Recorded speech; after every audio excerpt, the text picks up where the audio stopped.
Salut. Bon, promis, c'est pas une vidéo d'ASMR, je viens de vous parler d'un sujet qui me tient à cœur, j'ai envie de vous parler de Mike Flanagan. Non mais Mike Flanagan, franchement, il commence à me rendre dingue. Il commence à me rendre dingue dans tous les sens du terme parce que il me fait exploser le cerveau à chaque fois qu'il fait quelque chose. Et du coup, je me suis dit, fais une vidéo pour en parler parce que j'aime bien déjà partager les choses avec vous. C'est pas la première fois que je parle de Mike Flanagan, ou en tout cas de ce qu'il a fait. Mais du coup, on va déjà commencer par qui est Mike Flanagan, parce que peut-être que vous avez rejoint cette vidéo et que vous êtes là, mais qui est ce gars? À mes yeux, c'est le plus grand réalisateur du monde. Bon, après, je suis cinéphile, donc c'est un petit peu abusé de dire ça, mais Mike Flanagan est franchement un réalisateur d'horreur de génie à mes yeux. Génie dans tous les sens du terme. Déjà parce que il a un point de vue artistique qui, moi, me parle énormément, vraiment. Ça me touche. Ce qu'il fait vraiment, ça me touche au plus profond du cœur, en tout point de vue. Je trouve que c'est toujours très bien géré du point de vue de l'horreur, du point de vue de la peur, de la tristesse, de l'amour, du romantisme, de la beauté, de l'esthétisme. En fait, je trouve qu'il gère ça à merveille. Et pour moi, il a aussi une approche du paranormal qui est rare et exceptionnelle.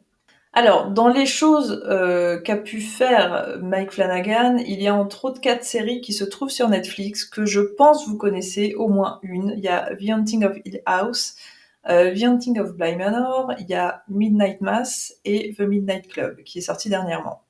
Après, c'est un réalisateur de films d'horreur aussi, et dans les plus connus, on va retrouver Doctor Sleeps, Ouija, Les origines du mal, Gerald's Game, Pas un bruit, enfin voilà, on est vraiment sur un réalisateur qui est pas à sa première réalisation et qui fait plutôt des bons films. Mais là où je trouve que Mike Flanagan a vraiment un génie de malade, c'est en tout cas dans ses séries. À chaque fois que j'en regarde une, j'ai le cerveau qui explose, parce que j'ai l'impression qu'il arrive à cerner des problématiques dans le paranormal que très peu de gens cernent. C'est assez impressionnant, honnêtement, hein. Moi, je découvre à chaque fois sur chacune de ces séries un point sur lequel il va travailler. Et là, c'est vraiment la déformation professionnelle, parce que je sais que vous allez probablement regarder en tant que spectateur et que vous allez avoir votre avis. Euh, Moi, je regarde ça bien sûr en tant que spectateur pour le plaisir, mais chez moi, il y a aussi le côté enquêtrice et chercheuse, c'est obligé, je peux pas l'annihiler quand je regarde quelque chose. C'est d'ailleurs pour ça que je regarde très peu de films d'horreur, parce que pour moi, c'est très compliqué. C'est très compliqué parce que pour moi, l'horreur ne me propose pas ce que j'aime. Et quand on est sur des films d'horreur qui parlent de hantise, pour moi, on est à côté de la plaque. Et ça m'énerve. Et ça, c'est un très gros défaut que j'ai, parce que je devrais mettre de côté ce que je fais dans la vie et regarder ça comme des films, tout simplement. Sauf que comme ils sont souvent inspirés de faits réels, ça m'agace en fait. Vraiment, ça m'agace au plus profond, parce que ça crée après chez les gens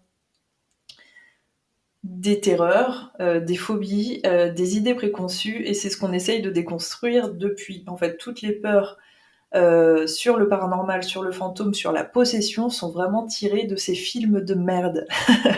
Donc c'est pour ça que moi, en fait, je suis très peu fan d'horreur, parce que voilà, j'arrive pas à accrocher au message qui est envoyé. Bref, j'accroche pas du tout à ça. Et je crois que Mike Flanagan est vraiment l'un des seuls réalisateurs que je regarde en cinéma d'horreur, vraiment. Je regarde tout ce qu'il fait. Et donc là, il y a The Midnight Club qui vient de sortir sur Netflix. Et une fois de plus, ça m'a, comme je le dis depuis le début, ça me fait bouillonner le cerveau, en fait. Et j'avais envie de vous en parler parce que j'ai déjà fait 2 vidéos, hein, alors pas sur Mike Flanagan, mais sur les séries. Mais là, de toute façon, on va parler des séries. Mais là, du coup, avec la dernière, The Midnight Club, on touche quand même, on revient sur le paranormal. Et en plus, il y a des points bien précis qui sont hyper intéressants. Donc, je me suis dit, je vais vous faire une spéciale Mike Flanagan, et on va parler, du coup, de son approche générale du paranormal, parce que moi, j'ai l'impression que c'est un mec, je vous dis, il est à un niveau élevé dans le paranormal. Je sais même pas s'il s'en rend compte. J'aimerais beaucoup, beaucoup m'asseoir à sa table et parler avec lui, parce que j'aimerais savoir d'où il tient toutes ces infos, en fait. Je pense qu'il faut des années et des années de recherche pour avoir son point de vue. Et moi, il y a des fois où il va aborder des sujets dans les séries où ça va être exactement ce que moi je pense, et je trouve ça bluffant, parce que il y a pas souvent des personnes qui sont d'accord avec moi. Ou alors même parfois c'est des idées que je vais avoir qui vont complètement à l'opposé de ce que les gens pensent. Et il y a des fois où lui va apporter des idées qui vont me faire réfléchir. Et c'est arrivé plus d'une fois, vraiment. Et du coup, c'est ça que je veux voir avec vous. Je veux vraiment en parler parce que vraiment, je considère Mike Flanagan comme un mec qui a une approche du paranormal qui est rare, qui est belle, qui est hyper intéressante parce que j'ai l'impression qu'il est...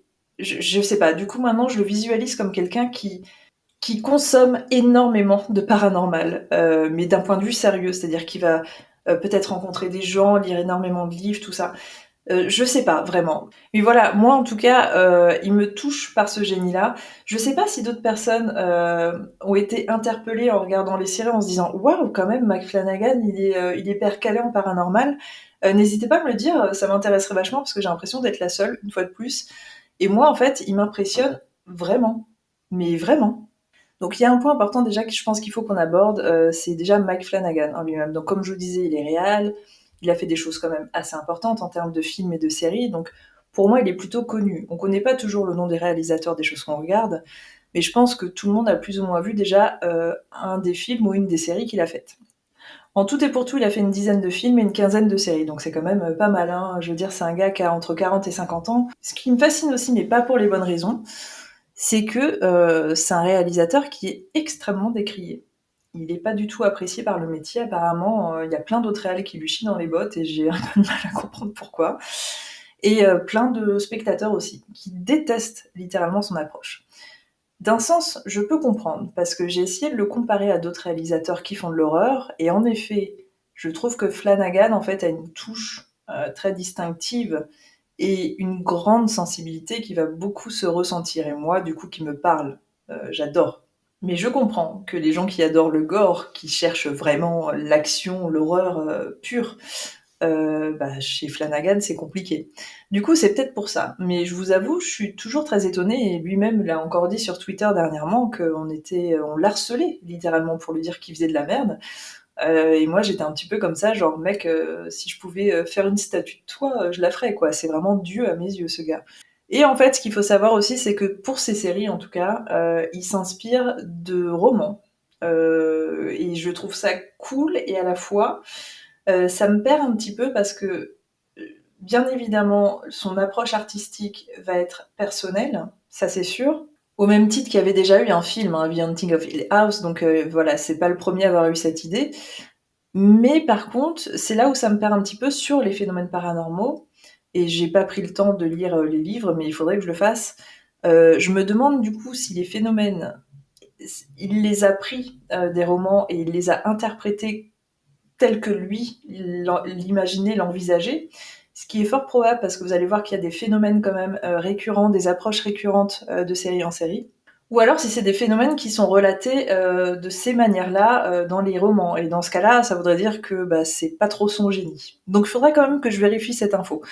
Mais je crois que la majorité des phénomènes sont créés par Mike Flanagan.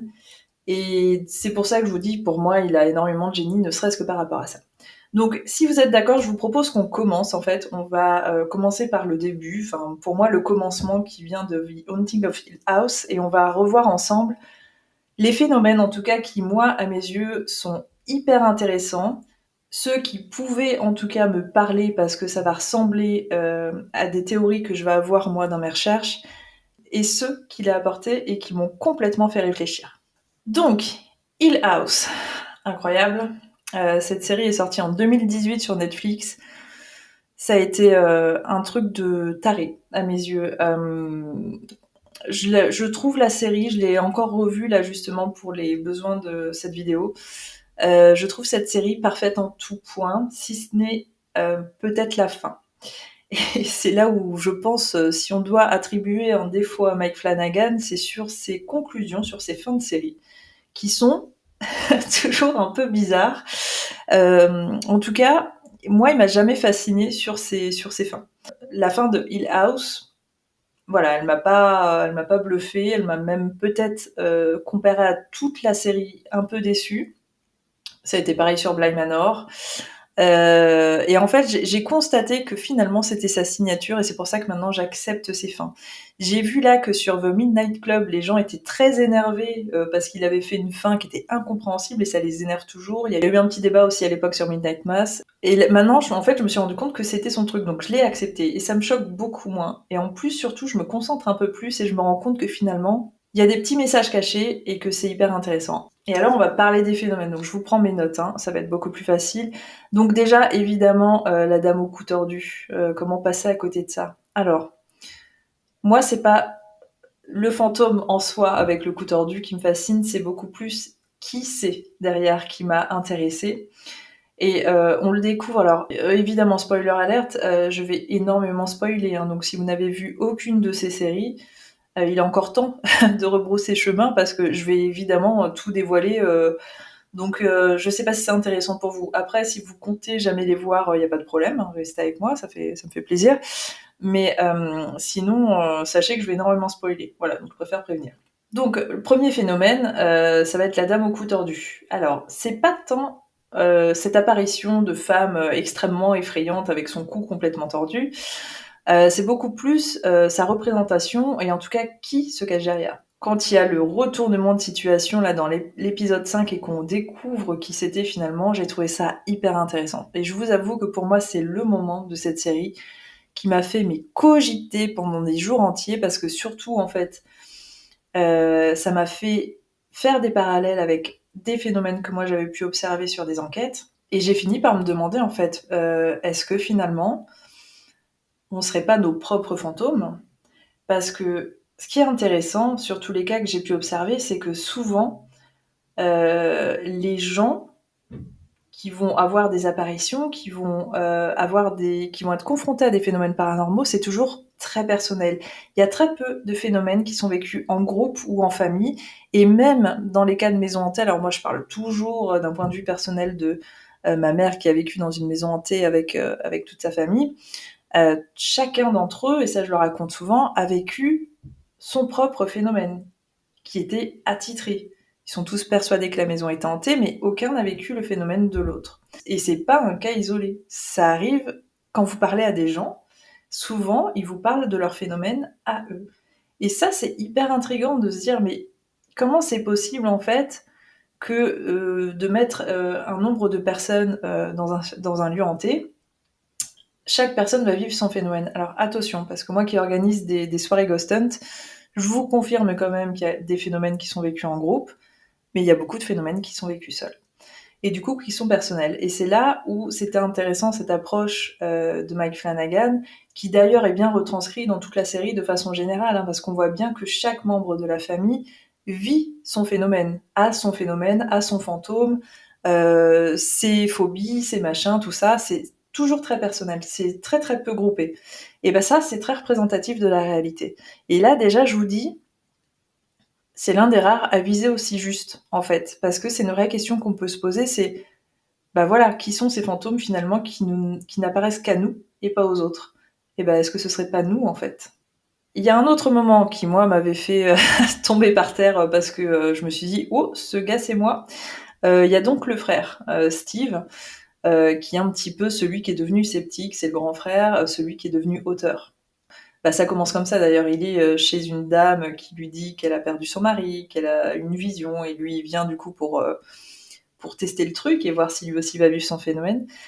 Et du coup cette femme lui demande est-ce que les phénomènes surnaturels existent vraiment?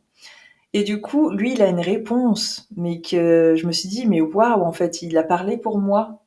C'est incroyable. Et j'étais une fois de plus trop contente parce qu'il y a très peu de gens qui l'abordent comme ça, mais la réponse de Steve du coup c'est alors moi, je crois pas au surnaturel. Je crois qu'il y a des phénomènes préternaturels, que c'est une question de temps sur l'échelle de l'humanité, qu'actuellement nous n'avons pas assez de savoir, que ces phénomènes, en effet, auxquels nous assistons, nous ne pouvons pas les expliquer, mais que plus tard, probablement, un jour, nous pourrons les expliquer. Et j'ai entendu ça, et moi c'était déjà ma théorie depuis des années. Et j'ai pété un câble en fait, je me suis dit waouh. Et lui en fait, il a donné un nom à cette façon de penser et à ces phénomènes, et il a appelé ça des phénomènes préternaturels, qui est moi désormais un terme que j'utilise, que je trouve incroyable parce que pour moi c'est ça en fait. Et je le dis souvent, et si vous me suivez, vous le savez, mais c'était fou de l'entendre dans la bouche de quelqu'un dans une série, et je me suis dit, est-ce que ce mec est dans ma tête vraiment à plusieurs moments, hein. Je me suis demandé si Mike Flanagan n'était pas dans ma tête, c'est fou. Bon, après, il y a un phénomène, alors j'ai envie de dire c'est un phénomène un peu facile parce que ça revient très souvent dans les films et ça revient d'ailleurs très souvent dans les témoignages, mais c'est bien qu'il l'ait mis parce que justement il y a énormément de témoignages par rapport à ça.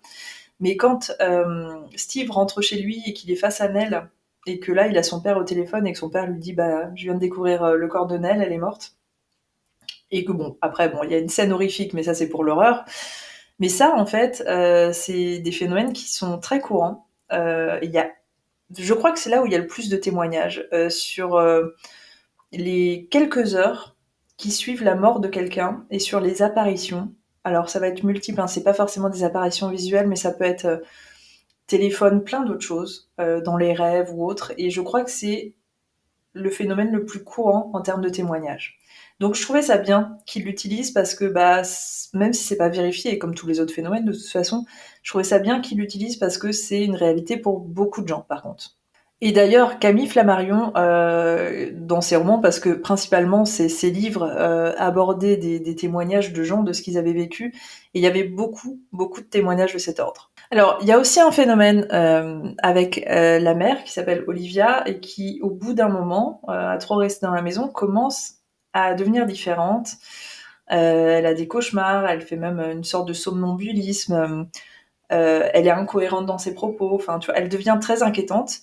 Et on se rend compte en fait qu'elle est sous l'emprise de la maison. Des esprits, mais surtout de la maison. Et c'était intéressant que Mike Flanagan l'aborde parce que l'emprise, c'est pas la première fois qu'on aborde ce sujet. C'est un vrai sujet aussi qui existe dans le milieu du paranormal. Et souvent, on l'attribue aux fantômes, en fait. En tout cas, dans l'horreur. On l'attribue au fait que bah, si quelqu'un est sous emprise, c'est d'un démon, donc là, c'est la possession, ou l'emprise d'un esprit. Et là, j'aimais le fait que Flanagan puisse dire c'est le lieu, son histoire, la façon dont il respire, la façon dont il a des mémoires, des souvenirs, et la sensibilité d'une personne. Et ça, pour moi, ça c'est 100%. Moi, je suis à fond de toute façon sur les énergies qui vont rester dans les lieux et qui vont plus ou moins impacter les gens. Et dans ces énergies qui vont potentiellement apporter des souvenirs, des mémoires qui étaient à cet endroit. Et du coup, je trouvais ça intéressant qu'il l'aborde parce que pour moi, c'est ça. Je pense que n'importe qui, d'ailleurs, je pense que ça va parler à beaucoup de monde, mais ça nous est tous arrivé, je pense, de rentrer, d'avoir des périodes où on était plus à l'aise dans notre chez nous, en fait, où on était malade, où on était fatigué, déprimé. Ou alors arriver dans des lieux, se sentir très mal à l'aise, sans raison apparente, pas parce qu'il fait tout noir ou machin, ne pas se sentir bienvenu, ou devenir très agressif, voilà, des choses comme ça. Et ça, souvent, on dit que c'est l'énergie qui est dans le lieu et qui va se confronter à notre énergie à nous et du coup qui va provoquer une sorte soit des bonnes choses, soit de mauvaises choses en fait. Et ça, les gens ne s'en rendent pas compte. Et voilà, quelqu'un qui va rentrer chez lui et être en permanence énervé ou déprimé va juste se dire que c'est une sale période, alors que souvent c'est dû au lieu. Et ça, c'est de l'emprise. Un autre point aussi qui met bien en avant, et ça d'ailleurs il l'a fait sur quasiment toutes ses séries, c'est que les enfants sont beaucoup plus sensibles que les adultes aux phénomènes paranormaux. Et d'ailleurs, j'ai bien aimé parce que dans Hill House, en fait, il montre bien en fait que les enfants les plus petits d'ailleurs sont pas du tout soutenus par leurs parents. Enfin, en tout cas, que les parents essayent de faire du mieux qu'ils peuvent, mais qui sont hyper maladroits. Bon, peut-être que Flanagan part un peu dans les extrêmes parce que du coup, Nell et Luke, les jumeaux, eux vont finir par créer des traumas par rapport à ça, du fait qu'on les a jamais crus par rapport à ces phénomènes. C'est pour ça que moi je le dis souvent dans mes vidéos, je dis oui, bien sûr, vos enfants sont beaucoup plus sensibles, et eux en plus ils ont une perception de la réalité qui est différente de la nôtre, ils sont sensibles en tout point, que ce soit l'ouïe, la vue, tout ça, et je pense la sensibilité. Et souvent en fait les parents soit vont créer des peurs chez leurs enfants quand ils vont leur relater des phénomènes, soit vont se moquer d'eux. Mais après, je sais très bien que c'est pas évident de savoir comment réagir parce que déjà, vous, ça va dépendre de votre positionnement. Mais il faut savoir que des enfants qui vivent des choses, en fait, je pense qu'il vaut mieux rester neutre en les écoutant et simplement les écouter, les rassurer s'ils ont peur, bien sûr, mais il faut pas se moquer d'eux parce que ce qu'ils voient, eux, en tout cas pour eux, c'est réel. Et après, ça peut apporter des traumas sur le long terme, en effet, dans la vie. Alors pas forcément au point de Luc, parce que Luc c'est très grave, et Nell aussi d'ailleurs, mais ça peut apporter des traumas. Donc faut faire attention, et je trouvais du coup ça bien que Mike Flanagan aborde ce sujet. Un autre phénomène génial, j'étais trop contente qu'il l'aborde parce que il y a ce phénomène avec Steve, donc toujours le sceptique, qui dans ses livres parlait d'un horloger. En fait, il parlait plein de détails dans la maison et entre autres de cet horloger qui était très atypique, machin. Et quand son père lui dit mais tu sais cet horloger il était pas réel, moi j'ai jamais fait venir d'horloger, donc toi t'as vu un fantôme en fait. Et quand ils s'en rendent compte, je trouve ça fascinant parce que c'est ça. C'est-à-dire que si jamais on vous le dit pas, il est possible que vous ayez vu, vous aussi, déjà des fantômes dans votre vie et que vous ne le sachiez pas. Parce que il y a beaucoup de témoignages de gens qui rencontrent des gens. Et moi, entre autres, l'apparition qu'il y a eu chez moi il y a 2 ou 3 ans, c'était réellement un homme, alors j'allais dire de chair et d'os, mais en tout cas en apparence, vraiment. C'était pas une projection, c'était pas quelque chose de transparent, c'était pas une ombre, c'était un homme. Donc, je trouvais ça bien que Flanagan mette en image un fantôme qui ressemble à un humain dans la vie de tous les jours, parce que il y a énormément de témoignages là-dessus et que je suis la première à pouvoir vous dire oui, oui, je confirme. Et tout à la fin, alors même si je déteste la fin, Nell quand même dit quelque chose de très intéressant, et ça une fois de plus je me suis dit waouh Mike, mais tu vises juste en fait partout. Elle va dire quelque chose comme la vie en fait c'est pas quelque chose de linéaire. C'est pas comme des dominos, on imagine que les événements s'enchaînent et tombent les uns sur les autres comme ça. Elle dit non, en fait, la vie, c'est des moments qui sont absolument partout, tout autour de nous, comme des étoiles. Alors elle utilise les confettis, mais entre autres, la représentation, ce serait que tous les moments sont tous en même temps, partout, et juste que cet aspect chronologique linéaire qu'on nous a appris à l'école, et ça, ce n'est pas que Mike Flanagan qui le confirme, ce serait complètement faux. Et vous devriez regarder des vidéos sur le temps, parce que la notion du temps est quelque chose qui a été créé par l'homme et qui n'est pas réel. Et du coup, c'est hyper intéressant parce que moi, j'ai eu des communications, par exemple, qui expliquaient que le temps était plutôt dans ce sens-là et qu'on parlait plutôt de strates et de périodes, de choses comme ça, mais on n'est pas du tout sur un truc linéaire et que passé, présent, futur, tout serait en même temps. Et dans cette vision-là, un petit peu, c'est pas palpable en fait, c'est même pas explicable, c'est pas démontrable.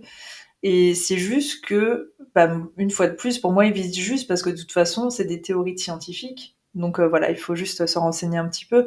Et moi, du coup, je suis complètement, mais complètement à 2000% sur cette vision-là. Et d'ailleurs, je pense que beaucoup des phénomènes paranormaux sont associés à cette notion du temps qui est un petit peu biaisée et incomprise surtout, et que probablement d'ailleurs que beaucoup de fantômes ne sont pas des fantômes, ne sont pas des défunts en tout cas, mais des personnes qui sont dans leur moment de vie quand ils étaient vivants. C'est un peu bizarre, mais c'est ma vision. Et voilà pour Hill House. Donc c'est quand même pas mal pour une série qui est censée simplement apporter du divertissement. Je veux dire, moi qui suis dans le paranormal depuis bien longtemps maintenant, et qui ait des idées qui sortent un petit peu du lot, franchement, ils visent juste sur plein de points. Hein. Ensuite, on a Bly Manor. Alors Bly Manor, vraiment, c'est celle que j'ai le moins aimée. Je vais pas dire que je l'ai détestée parce que ce serait complètement faux. Elle est quand même hyper intéressante, mais c'est pas celle qui a le plus réussi. Ça, c'est sûr et certain. Donc Bly Manor, il y a quand même 2-3 phénomènes qui m'ont interpellée, beaucoup moins que Hill House, mais on va revenir dessus. Déjà, le personnage principal, Danny, on voit au début, a beaucoup d'apparitions dans le miroir de son ex-conjoint. Et du coup, je trouvais ça hyper intéressant parce que ça va rejoindre une croyance qui s'appelle la captotromancie et qui est tout ce qui va être divination dans les miroirs. En fait, alors moi déjà j'ai été élevée avec énormément de croyances autour des miroirs, vraiment, de l'ordre du surnaturel, bien sûr. Et je pense beaucoup de gens ont énormément de croyances autour des miroirs. Et pendant très longtemps, on a pratiqué la divination dans les miroirs. On raconte plein de choses, on raconte que les âmes se montrent dans les miroirs, que les âmes peuvent être aspirées dans les miroirs, et j'en passe. Et du coup, je trouvais ça intéressant parce qu'il y a aussi énormément de témoignages de gens qui ont vu des apparitions dans les miroirs et pas dans la vraie vie. Et je trouvais ça bien qu'ils le mettent, même si je pense que c'était beaucoup trop subtil pour que les gens le comprennent. Un autre phénomène, c'est qu'une fois de plus dans cette série, il va mettre, alors beaucoup plus d'ailleurs, de gens qui ressemblent à des humains mais qui sont morts depuis le départ. Et je trouvais ça bien parce que, une fois de plus, je vous le dis, alors là c'est un peu compliqué parce que typiquement c'est une personne, alors c'est Anna du coup, qui évolue, qui est là tout le temps, que tout le monde voit, et là je pense par contre honnêtement que sur le long terme ce serait pas possible. Par contre, je pense que sur une période donnée, il serait possible de côtoyer quelqu'un qui serait déjà mort. De là à communiquer avec, mais je trouvais ça intéressant une fois de plus qu'ils mettent un personnage qui soit complètement vivant, qui la seule chose en fait, on avait des indices dès le départ dans cette série, c'est que la personne ne mange pas, ne dort pas, a l'air d'errer comme ça à droite à gauche, mais elle change de vêtements, elle parle, enfin c'est un peu intriguant. Donc je pense pas que ça puisse aller jusque là. Mais il y a beaucoup de témoignages quand même d'interactions temporaires avec des personnes qui ressemblaient à des humains et qui n'étaient pas là ou qui étaient morts depuis longtemps. Donc c'est intéressant. Un autre point qu'il a repris, alors je sais pas si je le partage et en même temps, c'est tellement une idée préconçue dans notre milieu qu'on l'utilise quand même parce que, en fait, à défaut d'autre chose, c'est-à-dire qu'on n'a pas eu de preuve du contraire, donc on peut pas dire que c'est pas vrai en fait. Mais dans le paranormal, de façon générale, il y a une théorie qui dit que des entités peuvent être bloquées à un endroit précis et ne pas en sortir. Je l'ai vu sur certains endroits, je l'ai vu. Des entités, en tout cas, nous laissaient entendre qu'ils étaient soit à cet endroit, soit à cet endroit, mais qu'ils ne pouvaient pas aller ailleurs. Il y en a d'autres qui ont l'air d'être beaucoup plus libres. C'est un peu compliqué dans les communications qu'on a. On a l'air de nous dire que c'est une histoire de statut, d'acceptation aussi de la mort, de plein de choses qui nous retiennent ici. Mais ça, je vous dis, c'est très dur à prouver que ce soit vrai ou pas, dans les deux sens. En tout cas, c'est quelque chose de vraiment dominant et prédominant, en fait, dans notre milieu. Et en enquête, il y a les hyper-croyants qui vont y croire à mort. Moi, je suis vraiment neutre, je suis entre les deux. Je dis pas non, c'est-à-dire que si dans une communication, il y a ça qui ressort, voilà. Et je vous dis, c'est pas ressorti que sur un seul lieu. C'est juste que, quand j'essaye de réfléchir, puisque moi je réfléchis en termes d'énergie, j'ai du mal à comprendre pourquoi une énergie ne pourrait pas aller ailleurs, en fait, et il resterait bloqué à cet endroit. Après, voilà, si on parle d'un point de vue spirituel, je le comprends, du coup. Mais comme moi, je réfléchis autrement, c'est pour ça que du coup, je suis un peu perplexe. Et en même temps, comme je vous dis, comme je ne peux pas démontrer le contraire, je suis obligée de rester neutre. Voilà. Donc ça, par contre, c'est bien aussi qu'il l'ait abordé parce que c'est quelque chose qui revient souvent dans le paranormal. Et voilà, ça va être tout pour Bly Manor. Donc Bly Manor, non seulement c'était pas du grand génie artistique, mais c'était pas non plus du grand génie d'un point de vue paranormal. Alors, Midnight Mass, je vous disais, c'est particulier parce que moi, je peux pas l'aborder d'un point de vue paranormal parce que le sujet est trop particulier. Par contre, je vous le confirme à 100%. Enfin, pour moi, c'est vraiment son chef-d'œuvre. Hein. C'est du génie artistique, l'approche du catholicisme, de tout. C'est incroyable. Vraiment, je pourrais la regarder sans fin, en boucle. Il y a juste un point qui est hyper intéressant. Et d'ailleurs, une fois de plus, pour la sensibilité et la beauté de ce passage. Sachez que ces moments sont trouvables sur YouTube, mais il y a deux monologues qui sont à tomber par terre. Et je vais pas vous le cacher, j'ai littéralement chialé ma race à l'époque quand je les ai entendus la première fois parce que j'ai trouvé ça extrêmement beau et en prime, pour moi ça visait beaucoup trop juste. Et une fois de plus, ça me faisait peur. Parce que je vous dis, des fois, j'ai l'impression que Flanagan, il est dans ma tête, en fait. Et c'est impressionnant parce que C'est déjà pas facile d'être dans le paranormal et comme je vous le dis souvent aussi, on a chacun notre parcours, donc même moi, les gens avec qui je bosse, avec qui j'enquête, tout ça, si on est très proche, on n'a pas du tout toujours les mêmes croyances en fait. Et bah, on est souvent seul avec ses croyances dans ce milieu, même moi. Et du coup, bah là, moi, ça me perturbe beaucoup trop en fait de voir un mec qui pense comme moi. Donc, il y a ces deux monologues et en fait, c'est ces deux personnages qui sont face à face et qui se demandent l'un l'autre qu'est-ce qui se passe après la mort. Et du coup, chacun va apporter sa réponse. Et alors, je vais vous les lire. J'ai fait une retranscription, alors pas mot pour mot, mais en gros. Et je vais vous lire ça. Et vraiment, enfin moi, je trouve ça hyper intéressant. Les deux sont très intéressantes. Alors le premier monologue, c'est vient de Riley, en fait, qui lui est très cartésien, très terre à terre, et c'est vraiment l'approche scientifique. Donc lui, il dit voilà, qu'est-ce qui se passe après la mort? Bah je meurs, voilà, mon cœur s'arrête, chaque membre arrête de vivre et du coup la mort clinique est déclarée. 5 minutes après, les cellules de mon corps vont mourir petit à petit, mais en même temps, mon cerveau va envoyer un gros flot de DMT. Donc les DMT, c'est une sorte de drogue psychotrope et en fait, ce qui se passe, c'est que ces dernières années, il y a des scientifiques qui essayent de prouver que le cerveau va en fabriquer naturellement. Et ça n'a pas encore été prouvé. Mais du coup, voilà, il se passerait ça. Les DMT, en fait, ça crée les rêves, ça crée des grosses visions psychédéliques. Enfin, moi, j'en ai eu du coup quand j'ai fait de l'ayahuasca, donc c'est complètement fou. Et du coup, ça apporte les souvenirs, tout va très vite, on a l'impression dans la tête, dans ces 5 minutes-là, sur un très court temps, que c'est un feu d'artifice de souvenirs, de rêves, d'imagination, tout va très vite. Et en fait, à ce moment-là, le cerveau se vide de sa mémoire, et après ça, plus rien ne subsiste. Après la dernière image, plus rien ne subsiste. Mon corps n'est plus qu'un corps, je suis de la viande. Les microbes et les bactéries, elles, survivent et vont se nourrir de mon corps. J'ai un but finalement, puisque mon but est maintenant de les nourrir. Mes atomes, eux, vont se disperser dans les plantes, la terre, les animaux, et je suis comme les étoiles dans le ciel, dispersées partout. Là, pour moi, ça avait été un premier choc parce que c'est la vision typiquement que moi je veux pas avoir, évidemment, mais c'est celle vers laquelle je me rapproche de plus en plus. Je sais pas si vous me suivez déjà, mais sur une ou deux vidéos, j'ai déjà évoqué le fait que j'ai fait une NDE. J'ai eu un accident quand j'étais plus jeune, je me suis noyée.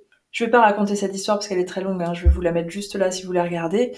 Mais en quelque sorte, moi déjà, je me suis dit, c'est vrai que ce passage que j'ai vécu pendant ma NDE était vraiment bizarre, mais quand il évoque là ces 5 minutes de feu d'artifice à cause des DMT, je me suis dit, ouais, bah ça pourrait bien y ressembler.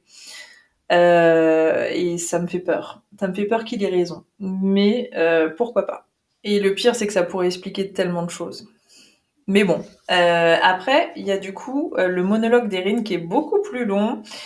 Et je vais vous lire ça. Alors, ce qui se passe après la mort, le corps s'arrête, chaque organe va s'arrêter de vivre, mais les neurones du cerveau vivent encore. C'est une sorte de feu d'artifice. Mais je n'ai pas peur. Je suis concentrée à me souvenir. Je me souviens que mes atomes viennent des étoiles. La matière et le corps ne sont que des espaces vides finalement. L'énergie est vibrante, il n'y a pas de moi, jamais. Mes électrons dansent avec les électrons dans l'air, dans l'herbe, je ne respire plus. Je me souviens que je suis de l'énergie, pas de la mémoire, pas un moi. Mon nom, ma personnalité n'a duré qu'un instant. L'énergie était là avant et restera après. Les souvenirs sont comme des photos, disparaissant à mesure que meurt mon cerveau. Je me souviens et je retourne chez moi, comme une goutte d'eau retournant à l'océan. J'en ai toujours fait partie, de tout, de nous tous, humains, plantes, animaux, planètes, galaxies. Dieu, le tout, le cosmos, l'infini. Je me souviens et je comprends tout. Pas de temps, pas de mort, la vie est un rêve qui se répète à l'infini. Je suis tout, je suis d'être. Déjà, la poésie de ouf, laisse tomber. Et en plus, la réflexion, parce que c'est hyper intéressant. Et finalement, en fait, ces deux idées, je pense, sont sa conception à lui de la mort, et je pense peuvent se rapprocher aussi de la mienne. Moi, en fait, je parle souvent du fait que, alors, entre autres, quand je parle des médiums, Je dis que moi, je suis consciente de leurs dons, de leur façon de palper les informations, de capter les informations et de les retranscrire. Ça, c'est certain. Il y a un don à ce niveau-là. Maintenant, est-ce que vraiment c'est des communications avec des défunts? C'est ça un peu que je remets en question, pas méchamment. Juste parce que je suis une chercheuse et que je suis obligée de tout remettre en question pour réfléchir. Et moi, je me demande souvent dans ces moments qu'on va capter, nous, quand on fait des enquêtes paranormales, dans ces moments que vont capter les médiums, dans ces moments qu'on va capter dans les rêves, dans tout, en fait, ces phénomènes paranormaux qui nous entourent, il n'y a pas grand-chose qui nous prouve qu'à cet instant précis, c'est des défunts qui nous parlent. Par contre, en effet, puisque les atomes, en effet, l'énergie subsiste après la mort, et ça c'est sûr, l'énergie, les atomes, c'est pas quelque chose qu'on peut détruire, donc ça reste forcément. Et tout ça, c'est partout autour de nous, donc ça déjà, c'est une vision qui me semble logique. Mais si justement, en fait, cette mémoire peut être partout comme ça, c'est ce qu'on pourrait capter aussi. Et on pourrait capter comme ça des souvenirs de gens décédés, de plein de choses, d'histoires du passé qui seraient partout comme ça et on les capterait.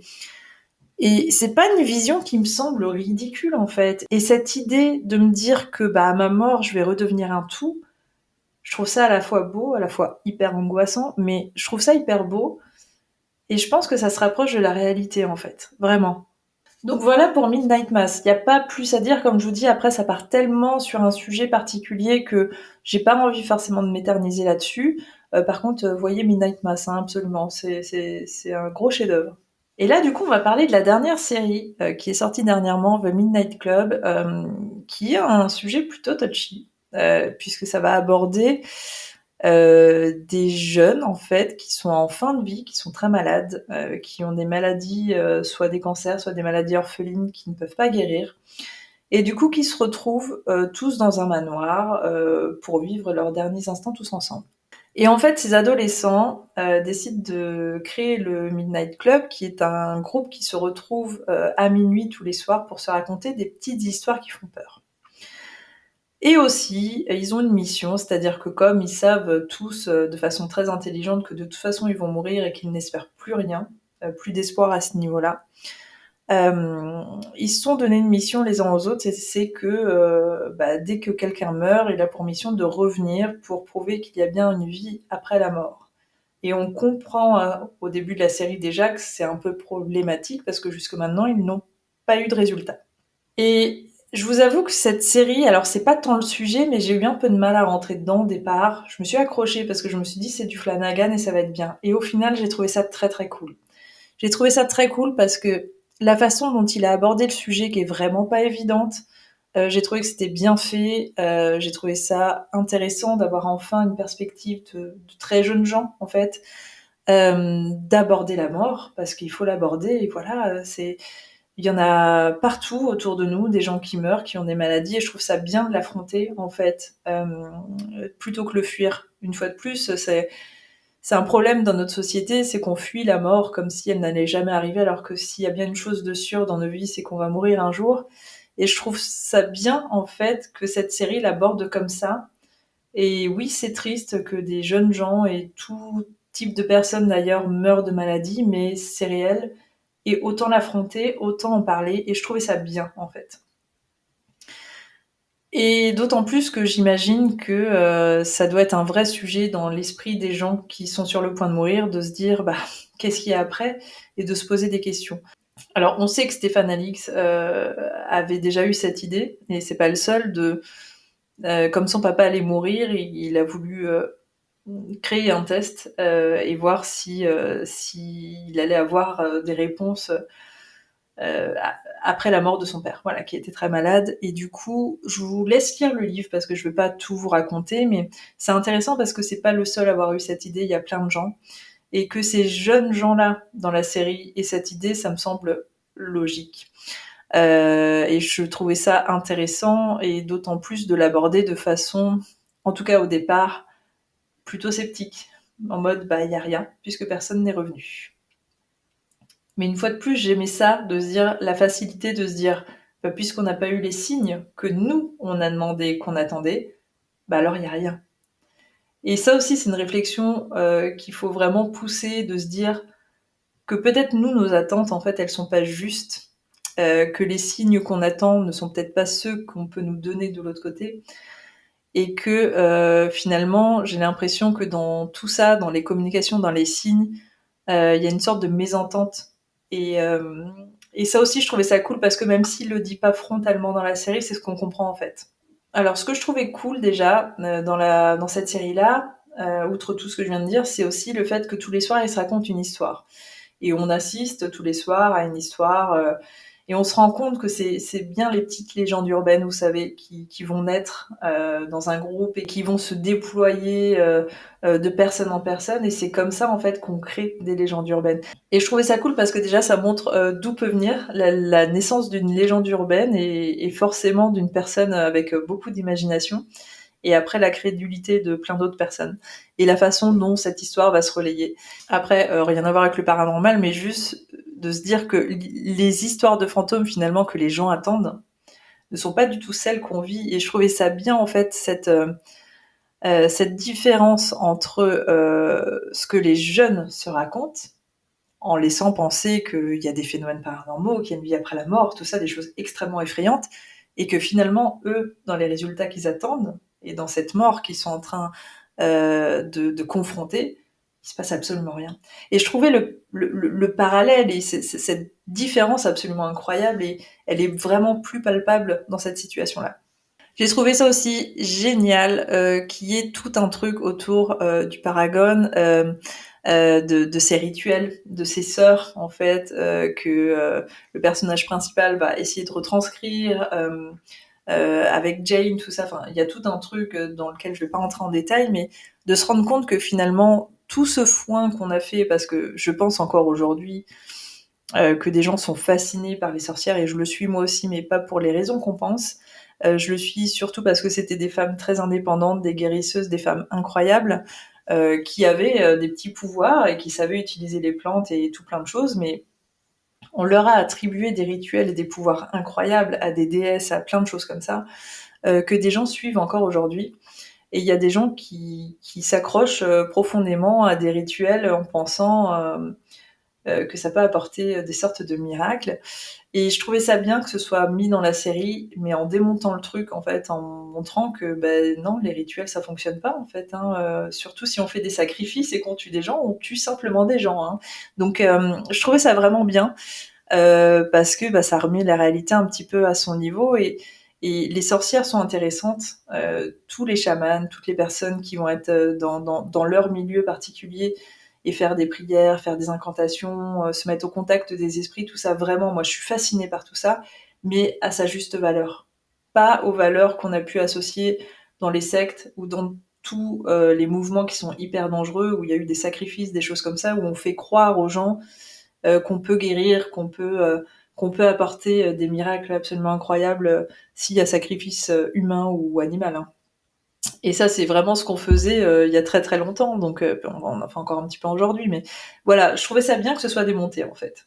Il y a un sujet qui est abordé aussi par Jane, qui donc prétend, elle, avoir été guérie grâce à ce rituel, alors que pas du tout, c'était une erreur de diagnostic, et on le voit aussi avec l'autre jeune fille aussi, et avec ce même parallèle que les jeunes pensaient avoir fait un rituel qui avait fonctionné, pas du tout, c'était une erreur de diagnostic, et une fois de plus, je vous dis, ça c'est intéressant de montrer que, voilà, en fait, c'est pas réel.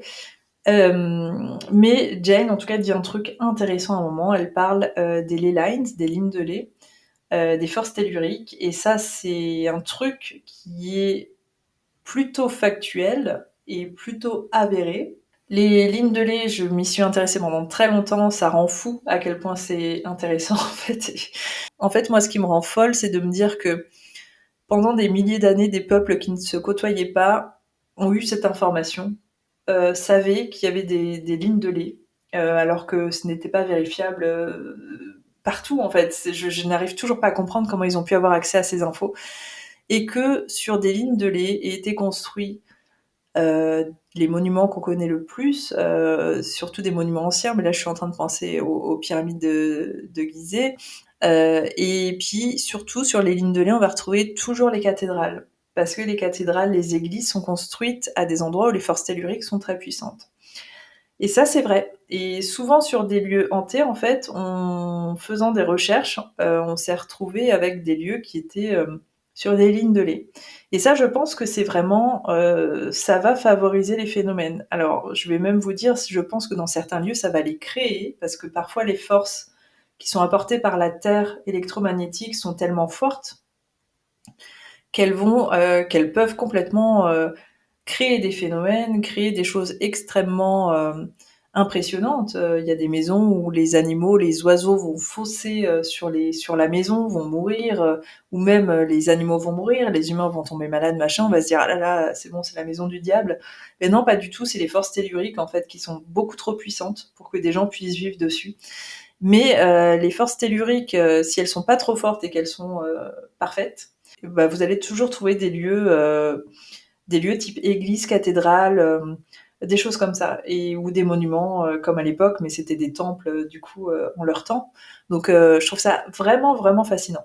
Bon, évidemment le moment qui va être très intéressant et on va dire un petit peu le point fort de cette série, c'est que un des personnages importants qui s'appelle Anya va mourir et que elle déjà avant de mourir disait oui, mais si on n'a pas de résultats, de personnes qui reviennent pour nous donner des signes de vie après la mort, c'est parce que ils en font pas assez, ils essayent pas assez fort, ils font des choses ridicules que nous on peut pas percevoir, machin. Et elle disait, moi quand je vais mourir, vous allez voir, je vais vous faire un truc énorme et vous allez tout de suite comprendre. Et en fait, bah, c'est ce qui se passe, parce qu'elle avait une statuette de danseuse avec une jambe cassée. Et en fait, bah, elle va être retrouvée après sa mort, cette statuette, avec la jambe complètement réparée et sans que personne, bien sûr, ne l'ait réparée. Et du coup, ça, pour tout le monde, ça va être vraiment la preuve que de l'autre côté, les esprits peuvent interagir, peuvent manipuler la matière et apporter un signe. Alors après, on peut se poser beaucoup de questions, mais nous aussi, on se les pose dans ce milieu. C'est quand on a un signe comme ça, on se rend compte qu'ils peuvent faire des choses incroyables, mais pourquoi ça s'arrête à ça, au même titre que nous, quand on va enregistrer des voix qu'on appelle PVE, pourquoi c'est seulement un mot? Parce que ça, par contre, c'est vrai qu'on enregistre des voix qui sont sur des infrasons. C'est pas des humains, ces personnes, il y a bien des voix. Pourquoi il y a qu'un mot? Pourquoi c'est toujours incompréhensible? Pourquoi on a l'impression de faire des rébus et que ce soit jamais simple? Pourquoi on n'a pas de personnes qui viennent se présenter en donnant leur nom, prénom et leur message? Pourquoi il y a que les médiums qui les captent? Pourquoi parfois, en effet, moi je le vois hein, sur des lieux d'enquête, on a des phénomènes de fou. Hein, on va voir des objets qui vont être déplacés, ça va toquer, des poignées de porte qui vont bouger. Si on arrive à faire ça, pourquoi il n'y a rien derrière en fait? Et c'est là où c'est tellement incompréhensible en fait que je pense que de toute façon ça dépasse notre compréhension. Mais du coup, c'est justifié aussi qu'on se pose beaucoup de questions, nous et puis tous les sceptiques, à remettre en question la vie après la mort, parce que les signes, pour les trouver, il faut vraiment être très croyant pour les accepter. C'est jamais hyper flagrant, ça va jamais plus loin. Donc là, en fait, voilà, c'était bien de le mettre dans la série, cette statuette, et à la fois, bah, ça pose plein de questions derrière. C'est pourquoi pas plus? Pourquoi elle peut pas se matérialiser du coup? Si elle a pu matérialiser sa statuette, pourquoi elle peut pas le faire? Pourquoi on peut pas la voir? Pourquoi on peut pas l'entendre? Bref, voilà. Et du coup, c'est ce qui fait que nous, on reste dans ce milieu et qu'on continue nos recherches parce que c'est ce qu'on essaye de comprendre justement. Mais il a mis le doigt sur quelque chose. Il a mis le doigt parce que même si on a des signes de temps en temps, et les gens, après la mort de leurs proches, ont aussi des signes, et comme je vous dis, il y a plein de gens hein, qui maintenant mettent en place des tests. Et moi, j'avais eu des retours de gens qui l'avaient fait et qui me disaient ouais, moi j'ai eu le signe que j'avais demandé.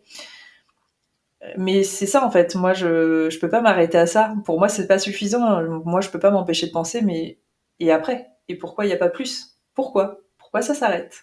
Donc voilà, mais c'est hyper intéressant.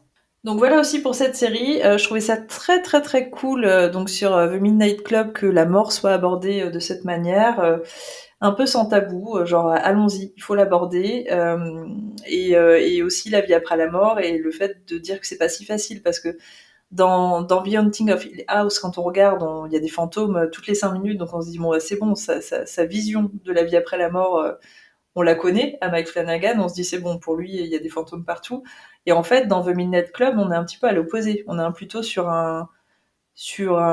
une vision qui est plutôt cartésienne et qui est en mode, bah nous on l'attend la preuve en fait. Et c'est un petit peu ma position moi aujourd'hui, c'est-à-dire que oui, j'assiste à des tas de phénomènes paranormaux. Ça, je vais pas vous mentir, hein, j'en ai vu beaucoup trop. Pour me dire qu'aujourd'hui je peux tout expliquer, tout ce qui se passe autour de moi, bien au contraire, et je pense que les êtres humains devraient être un petit peu plus humbles pour dire que non, non, on est loin d'avoir tout compris. Ces fameux phénomènes préternaturels, ça c'est sûr qu'il y en a. Par contre, de là à dire que ce sont des défunts, je sais pas. Je pense on attend tous, et c'est humain, ce fameux signe, surtout de nos défunts, des personnes qu'on a perdues. Moi, à part le premier phénomène que j'ai vécu, et encore, je sais pas si on peut prendre ça pour un signe, j'en ai pas eu. Donc ça veut pas dire que du coup je me dis que c'est pas possible, c'est juste que moi pour l'instant j'ai pas eu le signe qui fait que je me dis ah bah si c'est bon, s'il y a quelque chose après. Donc voilà. Mais après, je serais hyper intéressée de savoir vous déjà dans cette perception de la vie après la mort comment vous vous positionnez.